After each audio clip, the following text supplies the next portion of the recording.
Welcome! If you're getting too many notifications every time someone likes or comments on photos of you on Instagram, this quick guide will show you how to turn those off using the latest PC update.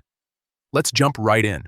Start by opening the Instagram app on your PC. Make sure you're logged into your account so you can access your settings. Once you're on the home screen, look to the bottom left corner. You'll see three horizontal lines there. Go ahead and click on those lines to open the menu. From that menu, find and click on Settings. This will take you to your account settings where you can control everything from privacy to notifications. Now inside Settings, look for the Notifications option and click on it. This is where Instagram lets you manage what alerts you receive. Next, click on Push Notifications. This section controls all the real-time alerts that pop up while you're using your device. Scroll down until you find the section labeled Likes and Comments on photos of you.